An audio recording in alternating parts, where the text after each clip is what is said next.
तो hello everyone, welcome to Abhipedia. My name is Sunny Bhosale. मैं बहुत बहुत स्वागत करता हूँ आप सबका इस अभिपीडिया बैंकिंग के प्लेटफॉर्म पे, ऑनलाइन प्लेटफॉर्म पे। देखो आपका उम्मीद करता हूँ कि आप अब आपका जो आईबीपीएस एसओ लॉ ऑफिसर का एग्जाम होता है ना, उसके मेंस की तैयारी आप कर रहे होंगे। तो मुझे अभी कुछ स्टूडेंट्स का मैसेज आया कि सर लॉ ऑफिसर के बारे में थोड़ा बताइए और इसके मेंस की तैयारी हम कहाँ से कैसे कर सकते हैं उसके बारे में थोड़ा डिस्क्राइब कीजिए। तो बहुत आसान है। देखो प्रीलिम्स आपको पता है, आपके पास 3 टॉपिक्स होते हैं। सबसे पहले इसका एग्जाम पैटर्न क्या रहता है, इसके बारे में डिस्कशन करना है हमें। कौन कौन से टॉपिक्स आते हैं, क्या क्या हमें पढ़ना चाहिए, क्या क्या चीजें इंपॉर्टेंट है, कौन कौन से एक्ट्स आते हैं, वो सारी चीजें बिल्कुल बिल्कुल बिल्कुल डिटेल से हम डिस्क्राइब करेंगे। आज एक बहुत अच्छी पावर पॉइंट प्रेजेंटेशन के साथ मैं हाजिर हूँ। और आपको ये भी पता होगा कि इसके प्रीलिम्स में आपके पास मैथ तो आता है नहीं, रीजनिंग आता है, आपके पास इंग्लिश आता है और आपके जनरल अवेयरनेस आता है। उसके भी कौन कौन से टॉपिक्स आते हैं, किन किन टॉपिक्स पे हमें फोकस करना चाहिए, वो मैं सारी चीजें आपको बताऊंगा। ठीक है, फिर एक दिन डिटेल में मैं आपको एग्जाम एनालिसिस भी कराऊंगा इसकी, मतलब एग्जाम दिखाऊंगा आपको बेसिकली कैसे है। बट पहले समझिए इन चीजों को, क्योंकि बहुत इंपॉर्टेंट है। होपफुली प्रीलिम्स आप अच्छा देखे आए हैं ना, मेंस इसका आने वाला है। तो मेंस के लिए जो बच्चे तैयार कर रहे हैं, प्लीज प्लीज प्लीज मेरी बात सुनिए और समझिए। और जो भी डिजायरेबल लिंक्स हैं वो सारे के सारे डिस्क्रिप्शन बॉक्स में आपके पास दिए गए हैं स्टूडेंट्स। क्लियर? तो चलिए चलते हैं फिर आज की पावर पॉइंट प्रेजेंटेशन की तरफ। लॉ ऑफिसर की हम बात कर रहे हैं। ठीक है, देखिए सबसे पहले बात करूं, 3 स्टेजेस हैं जैसे कि मैं बात कर रहा था। ठीक है, 3 स्टेजेस हैं इसके। आईपीएस लॉ ऑफिसर एग्जाम 2024 की बात करें तो, ठीक है, law officer exam is conducted in 3 stages. Each stage is crucial and requires through thorough preparation detail. सबसे पहले प्रीलिम्स होगा, फिर आपका मेंस होगा, देन भी इंटरव्यू। प्रीलिम्स आपके पास यहाँ पे क्वालिफाइंग नेचर होता है ना, प्रीलिम्स आपका क्वालिफाइंग नेचर होता है। मेंस और इंटरव्यू है जो आपका करियर बिल्ड करेंगे, मतलब जो आपको सब कुछ चीजें डिफाइन करेंगे। ठीक है जी, चलिए अब लॉ ऑफिसर देखो, इसके अंदर जो टॉपिक्स आते हैं, मैंने प्रीलिम्स की पहले बात की। सबसे पहले क्या आएगा आपका, रीजनिंग आएगा, देन जनरल अवेयरनेस, देन आपके पास क्या आएगा इसमें, इंग्लिश आती है आपकी। बट रीजनिंग में भी कौन कौन से ऐसे टॉपिक्स हैं जिनमें हमें फोकस करना है, जो हमें पढ़ने हैं, उसके बारे में डिटेल एनालिसिस मैं आपको भी बताने वाला हूँ। चलिए देखो सबसे पहले पजल एंड सिटिंग अरेंजमेंट। देखो पजल बेसिकली क्या है, बच्चे पजल को एक टॉपिक मानते हैं, बट पजल एक टॉपिक थोड़ी ना है। पजल कहीं से भी आ सकता है, आपका सिटिंग अरेंजमेंट का पजल हो सकता है, रैंकिंग ऑर्डरिंग का पजल हो सकता है। तो पजल सिर्फ एक आपके पास कॉन्सेप्ट है जिसमें हम यूज करते हैं बाकी चीजों को। तो पजल एंड सिटिंग अरेंजमेंट हो गया, आपके पास इनइक्वालिटीज होगी, सिलॉजिज्म हो गया, इनपुट आउटपुट हो गया, data sufficiency. Again data sufficiency आपके पास कोई चैप्टर नहीं है। ठीक है, डेटा सफिशिएंसी कोई चैप्टर नहीं। बेसिकली डेटा सफिशिएंसी में क्या होता है, एक से दो मिनिमम मैक्सिमम आपको 2 इक्वेशंस दी होंगी या 2 आपको स्टेटमेंट दी होंगी, और एक आपको प्राइमरी स्टेटमेंट दी होती है। तो बताना होता है कौन सी स्टेटमेंट इसका आंसर दे सकती है। That is what data sufficiency.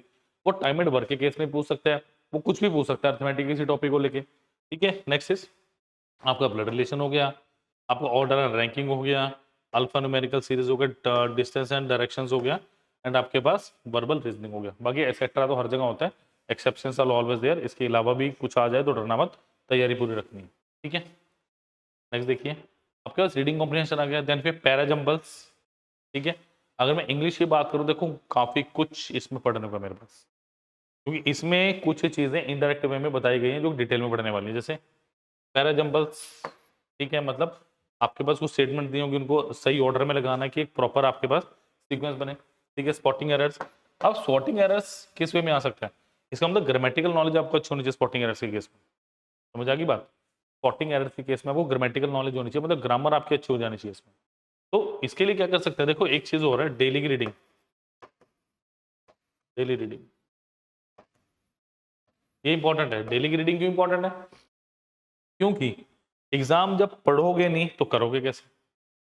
समझ आ गई बात? सारे डिटेल में भी बताने वाला, पहले समझ लो इसको। Then we have sentence improvement, ये भी उसी का पार्ट आ गया। सेंटेंस करेक्शन, ये भी उसी का पार्ट है। फिलिंग द ब्लैंक्स, ठीक है। Para sentence completion, sentence completion हो गया। Then we have cloze test paragraph के साथ क्वेश्चंस।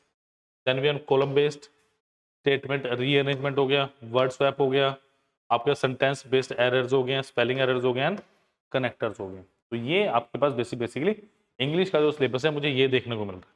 ठीक है ये बात? ठीक है। होपफुली यहाँ तक सारी चीजें आपको क्रिस्टल क्लियर होंगी, छोटी छोटी चीजें मैंने आपको डिटेल में बताई है। ठीक है, नेक्स्ट देखिए, IBPS law officer general awareness बात करें। सबसे इंपॉर्टेंट चीजों में है आपकी बैंकिंग अवेयरनेस। ठीक है, आपको बैंकिंग अवेयरनेस बहुत अच्छे से पढ़नी है, समझ आ गई बात। एक्ट हो गया आपके, बैंकिंग एक्ट हो गए, सारी चीजें आपको बहुत डिटेल में पढ़नी है। नेक्स्ट क्या है मेरे पास, करंट अफेयर्स। मैंने भी जब इंग्लिश में आपको अभी बता रहा था इंग्लिश सिलेबस, वहां पे मैंने डेली रीडिंग की बात की, उसमें न्यूज़पेपर रीडिंग एक इंपॉर्टेंट पार्ट आपका, जहां से मैक्सिमम आपके करंट अफेयर्स आएंगे। डेली के अच्छे रीडर होने के साथ आप क्या कर सकते हैं, आप अपने करंट अफेयर्स को भी वहां से तैयार कर सकते हैं। ठीक है, next is central government schemes, जो गवर्नमेंट स्कीम चला रही है उसके ऊपर क्वेश्चन आ सकते हैं आपको।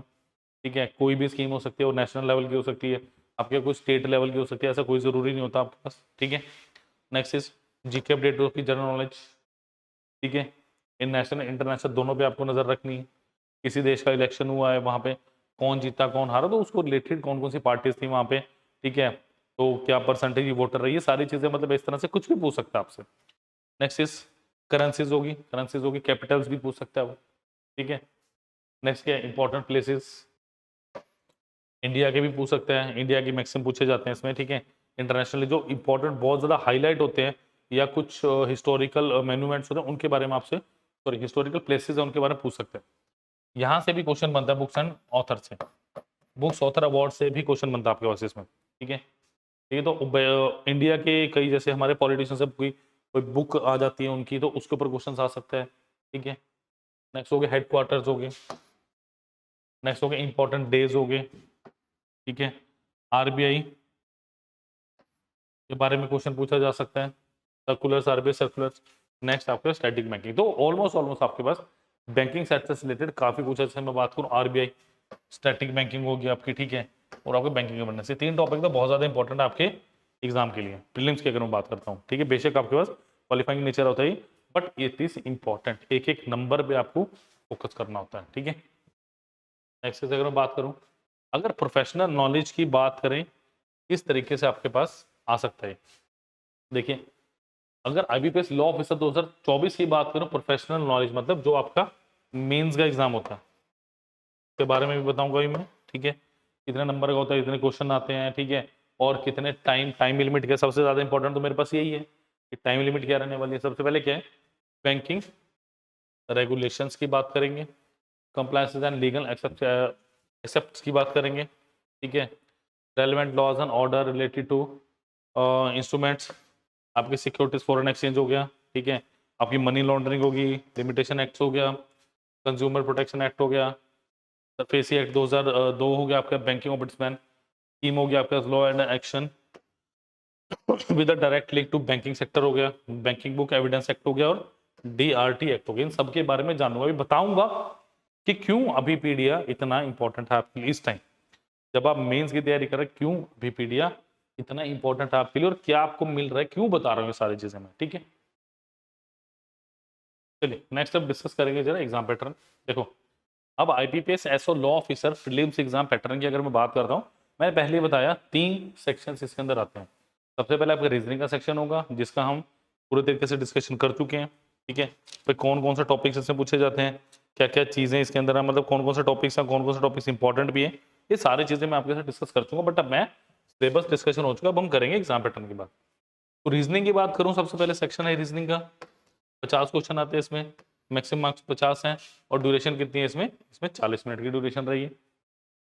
इंग्लिश लैंग्वेज की बात करेंगे 50, इसके अंदर 25 को आपका मैक्सिमम मार्क 25 रहेंगे, यानी यहाँ पे नंबर ऑफ क्वेश्चन 50 है, तो एक रीजनिंग के लिए एक क्वेश्चन का 1 नंबर, और इंग्लिश के लिए ओपन हाउस हाफ नंबर मिल रहा है आपको। ठीक है, 40 मिनट मिलने वाले हैं। General awareness special reference to banking industry, मतलब जैसे मैंने बताया था आरबीआई के एक्ट, आरबीआई आपके पास एक्ट्स हो गए हैं, बैंकिंग से रिलेटेड क्वेश्चन ज्यादा आएंगे। तो जो 3 टॉपिक मैंने पहले आपको बताए थे वो बड़े इंपॉर्टेंट है भाई, उन्हें अच्छे से कर लेना।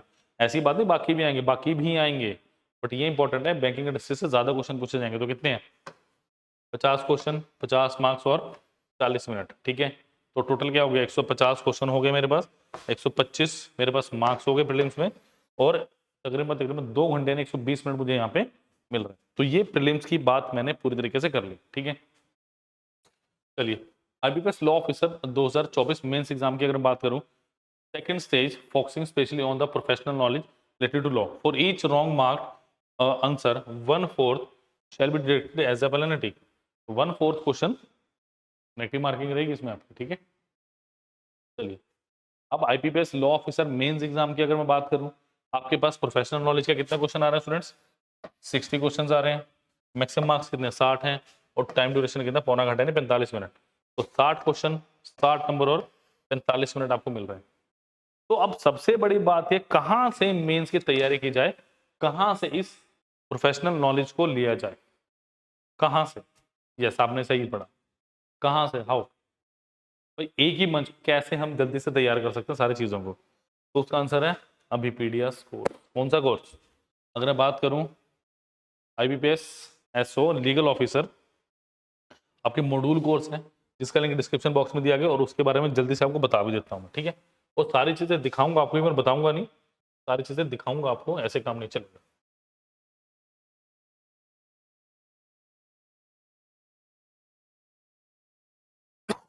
चलिए, abhipedia.abhimanyu.com चूज एग्जाम करेंगे, आपके पास आईबीपीएस पीओएसओ, ठीक है। अब यहाँ पे मैं जाऊंगा वीडियो कोर्सेज के ऊपर। अब देखो यहाँ पे आ गया आपका लीगल ऑफिसर, ठीक है। एमसीक्यू प्रैक्टिस लेक्चर्स, तो आपको डायरेक्ट क्या मिल रहा है? सिर्फ और सिर्फ कितने रुपए में? सिर्फ 1500 रुपीज में, सिर्फ 1500 रुपीज में। अगर आप थोड़ा सा जाएंगे, 66 वीडियो लेक्चर्स हैं, 48 पीडीएफ हैं, और बहुत सारे आपके क्वेश्चन यहाँ पे देखने को मिल रहे हैं। अगर आप बात करेंगे, यहाँ पे आपको स्ट्रेटेजिक लेक्चर्स मिल रहे हैं, और यहाँ पे प्रोफेशनल नॉलेज के जो आपको लेक्चर्स मिल रहा है, देखिए क्या मिल रहा है, सारा का सारा आरबीआई एक्ट, अगर मैं आपको पूरा दिखाऊं, banker book evidence act, banking regulation act, आपके पास सरफाई एक्ट, डीआरडी एक्ट जो बेसिकली बताए गए थे, ठीक है। Consumer protection act, RTI act, उसके बाद कंपनीज एक्ट, ये सारे IBC act, ITA, law of, आपका law of torts, partnership act, ये सारे के सारे टोटल कितने टॉपिक्स हैं? और अदर्स में भी 13 लेक्चर, 25 आपके पास टॉपिक्स हैं। तो सिर्फ और सिर्फ कितने? 1500 रुपए में, सिर्फ और सिर्फ 1500 रुपीज में। Please please please like, share, subscribe करना मत भूलिए। कोई डाउट हो तो प्लीज आप कमेंट भी कर सकते हैं, और इसका लिंक डिस्क्रिप्शन बॉक्स में दिया गया। अभी कभी ले लो, बहुत कम टाइम है, दिसंबर मिड में तो आपका एग्जाम ही है, क्लियर।